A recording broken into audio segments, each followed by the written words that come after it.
So I'm Hilary Andersson, and I'm here to talk about the film we made for Panorama, Angry America. In this film, we went to Bakersfield, California, which is a Republican enclave in an otherwise liberal state. California is traditionally a liberal state, but Bakersfield hasn't been liberal for quite a long time, and it's basically a relatively poor Republican town. It relies on the oil industry for its income. There's also a big agricultural industry around there, and Bakersfield is going through hard times right now. It has had a huge influx of Hispanic immigrants over the years and has turned from basically being a more or less all white or predominantly white town back in the 50s and 60s to being a town that's sort of half white and half Hispanic or black, with other races mixed in. And this seems to be one of the main frustrations of the Trump supporters in the town. They like Donald Trump. They approve of his proposal to build the wall with Mexico, deport en masse 11 million illegal immigrants, and also to temporarily ban Muslims from traveling into the United States. So I'm just going to look to see if there's any questions here coming in. I'm reading one. This is a Twitter comment from Paul saying anger and the rise of Trump is because government won't listen to everyday Americans. Well, that's certainly one of the things that's fueling the anger here in the States, and there's anger on all sides. It's not just the Trump supporters; it's also, amongst Democrats who are angry about a number of things, not least the police brutality, where we've seen more than 1,000 people, proportionately more Black and Hispanic people, being killed by police over the last year. But on the Donald Trump side, yes, I think people are fed up with the system, and that explains to a large extent what the Donald Trump phenomena really is, because he comes across in a completely different way. He doesn't come across like a traditional politician. He speaks, as people say, like other Americans. People in Bakersfield said to us, he talks like us. They don't mind the vulgarity. They like it. This billionaire has managed to convince a lot of everyday, hardworking Americans that he is one of them. He's one of the people. And I asked people in Bakersfield, how has a billionaire managed to persuade you that he's like you? I was talking to people who were lower income, people who were unemployed, and they said because he talks like us. So people like that, and it's a kick against the system, really, supporting Donald Trump. So here we go. Some more comments coming in. Another one from Twitter. What's wrong with wanting to deport illegal immigrants? Well, that depends on who you talk to. When we were in Bakersfield making this film, Angry America, which is just finished on Panorama on BBC One, we talked to a lot of people about this issue, and the immigrants themselves, the illegal immigrants, are the only ones that Trump is talking about supporting, but there are 11 million of them, which is obviously a huge number of people. And I think a lot of Mexicans, a lot of Latinos that we spoke to, in fact, I think it's fair to say all of the Latinos we spoke to in Bakersfield are worried about the proposal. They're worried that families will be torn apart. They see it as a racial attack on them. They think that it's racially motivated. These are just the opinions that we were hearing on the streets, and people talked about the atmosphere changing since Donald Trump's campaign has gotten into full swing. They've talked about getting more racist comments on the streets when they go into grocery stores. People making snide comments about their race. So to answer that Twitter question, what's wrong with wanting to deport 11 million people? That was what we heard. But of course, most people in Bakersfield who support, all people in Bakersfield who support Trump that we talked to, think it's a marvelous idea. They think illegal immigrants are bringing in more crime. Donald Trump himself has used some very, very strong language to denigrate illegal immigrants, and people have, he's called them rapists and criminals, and then he said and some good people. But this is something that's obviously very offensive to local Hispanics. But the Trump supporters that we talked to have no problem with it whatsoever. So let's have a look. Derek Griffith on Twitter Americans are not angry. We have social issues like other cultures and are dealing with them as we see fit. Is there any difference between US problems and the rest of the world? Well, people, many people have commented in the last few weeks on the similarities actually between what's happened in Britain with the Brexit vote, and to some extent there's been an anti-immigrant feeling that's been behind part of that, and to a large extent there's an anti-immigrant feeling fueling the rise of Donald Trump. So to a certain extent, yes, there are similarities, but I think America is going through a unique and particular part of its history right now. It hasn't been this divided in racial terms probably since the Civil Rights era in the mid-'60s. I've certainly never seen it as divided as this. People are afraid. People of color are afraid of the kind of things that Donald Trump is saying. They're worried about the ban, the proposal for a temporary ban on Muslims traveling into the country. They're worried about 11 million illegal immigrants potentially being deported. They're worried about a wall with Mexico being built. They're worried about the language that Donald Trump has been using. And primarily what they're worried about is how much support Donald Trump has for these proposals, and support he has, and he has it in abundance in Bakersfield, California, particularly amongst white people who feel uncomfortable with the way the face of America has changed, especially over the last 50 years, where 59 million immigrants have come into America in what has been a historic wave of immigration, and around about 50% of those 59 million immigrants are Latinos, and that's changed places like Bakersfield. They're simply not the kind of towns that they used to be, and some people love it, some people don't. So let me see some more comments coming in here.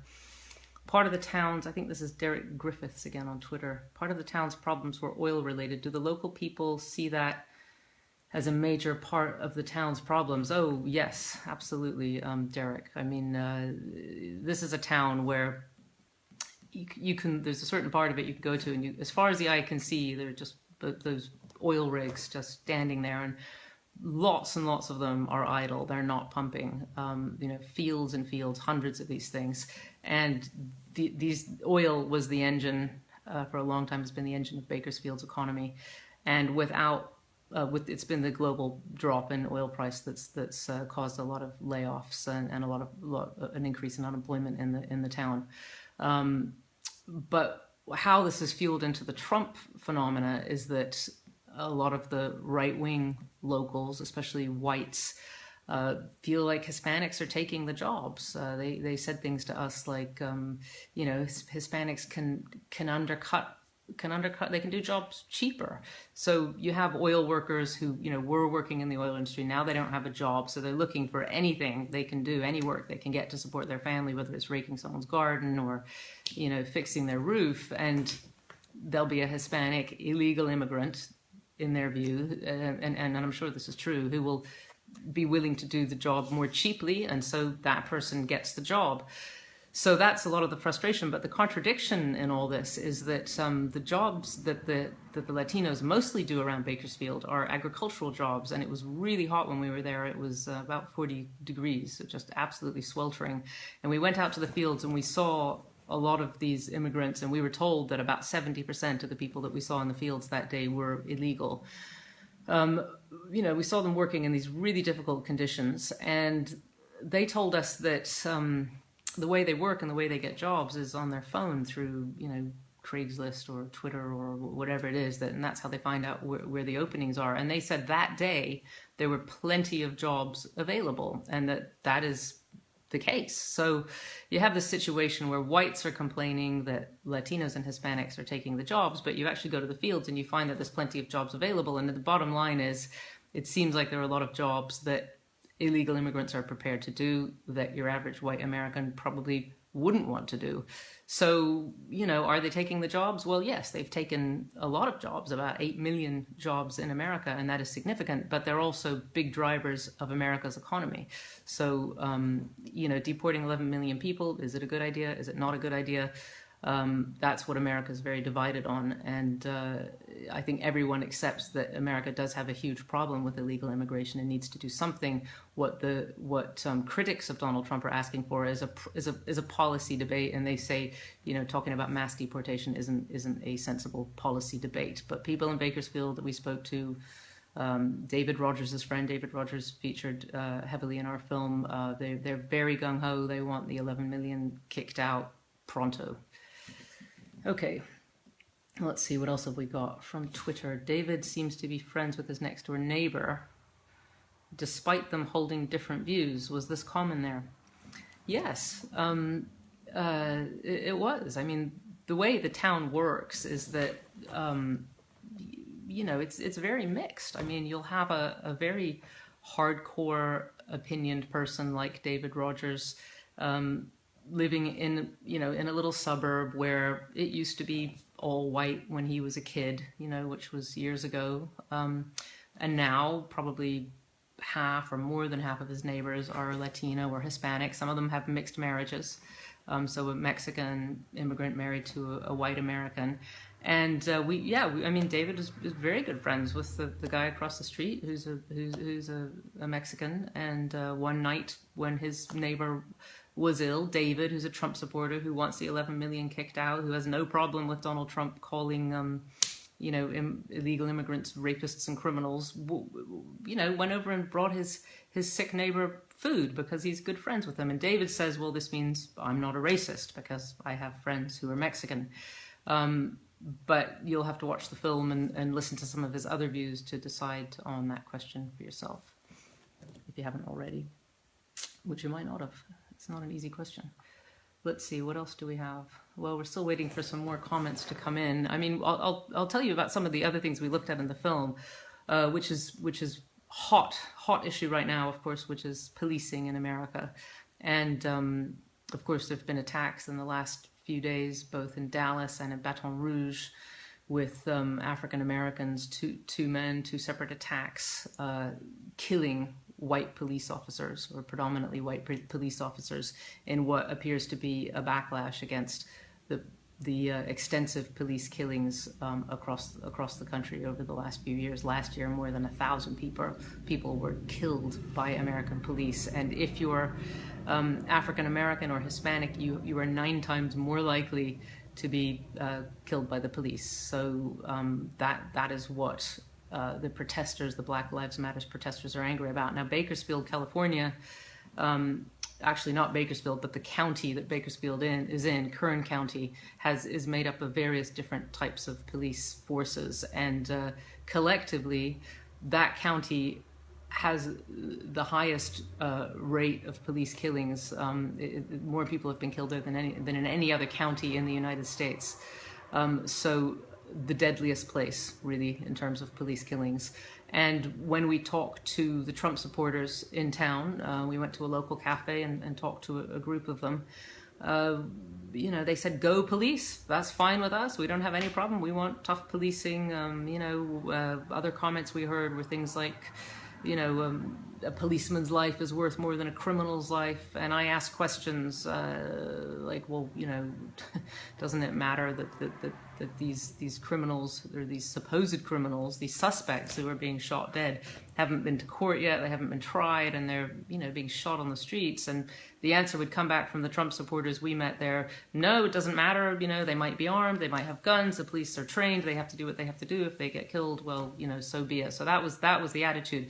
And those are the attitudes, I think, that explain why America has this problem with police killings and police brutality, because there are a lot of people in America who actually want it that way, which might sound extraordinary, but we met those people in Bakersfield, and they didn't tiptoe around the subject. They really wanted the police to be absolutely ruthless, and their main argument is that a lot of the criminals are armed, and indeed they are in America. So that gives a little context to it. But of course, what about the other side? What if you're Hispanic and you're living, or African American, and you're living in Bakersfield, and this police force, which is predominantly white, has this reputation?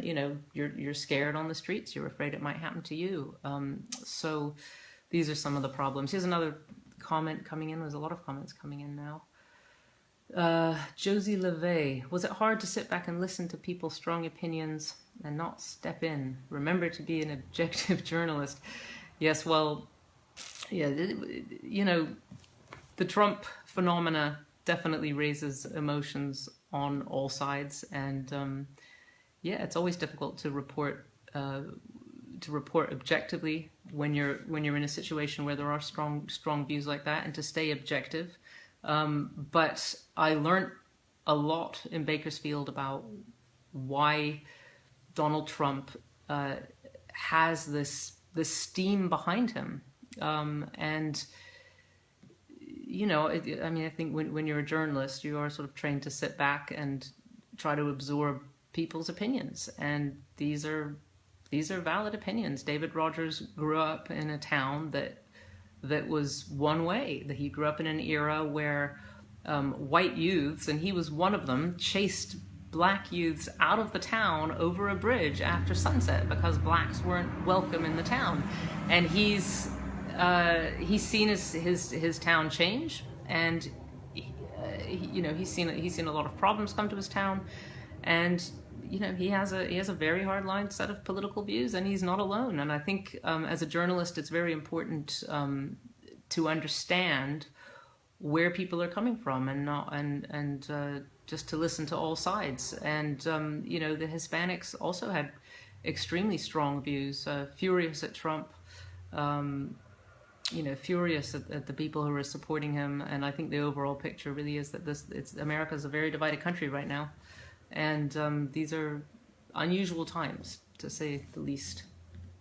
Here's some more comments coming in. Yes, well, this one's not quite come up to the top of the page yet. Anyway, so I was talking about police brutality. So we met a man, Gomez, whose father-in-law, Ronnie Ledesma, had been killed by the police, and in a what was a very brutal scene, which was caught on camera, on someone's cell phone, I believe. And Ronnie Ledesma was outside a drugstore one evening. Police stopped him. They said it was because they thought he was drunk, and you know, pinned him down on the ground, and kept saying, "Stop resisting, stop resisting." The man was being beaten with batons. They held him down there whilst the police dog basically mauled him. It was a horrific thing to look at. And Ronnie Ledesma died in hospital 8 days after this happened to him. We asked the police in the area to respond to the family's allegations that the police killed him. They didn't. They chose not to respond to us, except we did find some comments that the police had made publicly in the past, where they said that he was resisting arrest, that he was on drugs.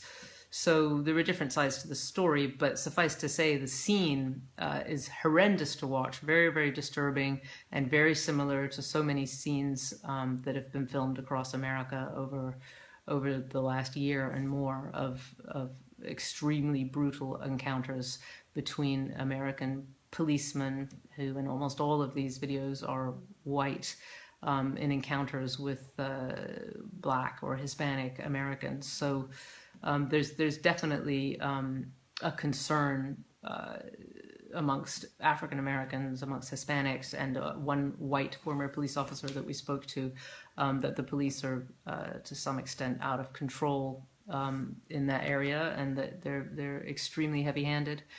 And these are some of the issues that are right at the front of America's consciousness as the Republican Party convention and soon the Democratic Party convention get underway. So what else do we have here? Like Brexit, do you think this is I think this is Josie LeVay writing again. Like Brexit, do you think the rest of the USA is underestimating concerns of people supporting Trump and even Sanders on the other side? Well, no, not really. I think that I think that Americans know. I mean, Americans look at the polls; they see that Donald Trump is running more or less neck and neck with Hillary Clinton. You know, sometimes Hillary Clinton's a little bit in the lead, but the percentages are minimal now to put them apart in terms of who's going to win the presidential elections. And I think the real question about can Donald Trump win is, is can he win when he has alienated so many important sections of the voting population, the Hispanics, African-Americans, women. So, can he win with those demographics is a big question. It could be that the traditional swing states aren't the same swing states in this election, and that the focus is more on the Rust Belt states. And it seems that Donald Trump wants to put a lot of focus on those states himself. So we'll see what happens. Here's another. Let's see. Oh, there's a lot coming in now. Do the more established Republicans in the area think Trump has to tone down his campaign? Oh, I don't know if you mean in the Bakersfield area, but yes. I mean, we talked to the head of the Republican Party locally in Bakersfield, and absolutely, yes, hopes and fully expects that if and when Donald Trump is formally established as the Republican Party's presidential candidate, which of course isn't official until the convention votes him in, which is expected to happen this week. The local Republicans of Bakersfield do think and hope that he will tone his message down. Partly, we were told, because this head of the Republican Party locally, he said the Hispanics are part of our family. I mean, we can't possibly deport 11 million of them. So partly because they don't actually agree with the further extremes of Trump's policies, but also because I think a lot of moderate Republicans, just worry that they might lose the elections with Donald Trump because his proposals are alienating, large sections of the population. So let's see, that's another one from Twitter. Here we have some. Mark Farmer, it's nearly impossible to have a civil conversation in the US anymore. People are so deeply divided and hateful. They don't listen, have zero empathy for others' plights or positions, and are beyond angry. Yes, well, certainly anger seems to have reached new levels in America. The whole political discourse has become extremely divided, polarized. The whole country is polarized to a degree that it hasn't been polarized for a very long time, and these elections are not normal at all. So what we've talked about the economy, we've talked about immigrants. Well, here's another theme, which is we came across in Bakersfield, is that a lot of the Trump supporters, they're sort of mourning. They talked about mourning and being sad about the loss of their culture with the huge wave of immigration that's come in over the last 50 years. 59 million people, about half of them Latino, have come into the United States over the last half a century, which is a historic wave of immigration. In California, white people are already in a minority, and that if things continue in the same vein, it's expected that within 40 years or so, whites will be in a minority across the United States. So I suppose if you look at it objectively, this is bound to have, political repercussions. It's a big change in a big country, and a lot of people just don't like it. A lot of white people just don't like it. And we met these people, and these are the Trump supporters in Bakersfield. And what they don't like is the amount of Spanish they hear being spoken around them. They don't like when they, make a telephone call and they get the thing that says push 1 for English, push 2 for Spanish. They want everything to be English. They want America for Americans. And they basically, it seemed to me, kind of want an America that is much more like it was in the 50s and 60s. One Hispanic person we talked to said to us, well, yeah, that's what they want. They want, the Trump supporters want this older America. And then she said, and it might have been great for them, but it wasn't for us. So I think that is the key point. Life probably was better for a lot of people like David Rogers, Trump supporters back in the 50s, 60s, maybe even in the 70s. Certainly there was an expectation, a widespread expectation that the next generation, the younger generation, would be wealthier than their parents, that their parents would be wealthier than their grandparents. That's been something Americans have lived with and been able to expect for certainly as long as I can remember, and it's no longer the case. You meet a lot of people today in America who rely on their parents, people in their 40s, their 50s even, who rely on their parents' money, who are not as well off as their parents. And these are the kind of woes that some Trump supporters have. So when Donald Trump says, put America first, and we want to make America great again, which are some of his slogans, that resonates with people who remember their childhood. In Bakersfield, people remember walking around the streets were safe. Now it's, there's one part of town called Oildale, which is an absolute, den of drugs and crime. It's a very, very dangerous little part of America. A lot of the Trump supporters, in fact, all of the Trump supporters we met, blame that largely on the immigrants. The bigger picture is that that is not the case at all, that immigrants have not brought more crime to America.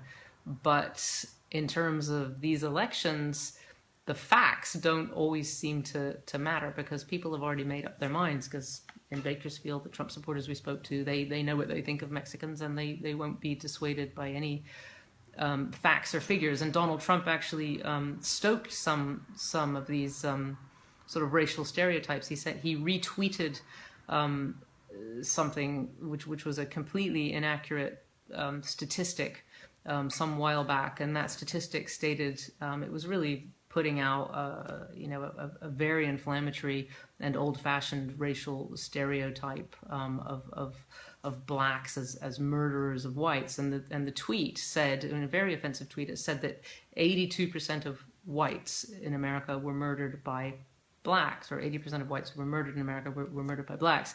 The actual figures, the most recent figures available, official figures from the FBI, show that this is not only false, but that almost the opposite is true, that most whites, the vast majority, more than 80% of whites, are murdered by whites.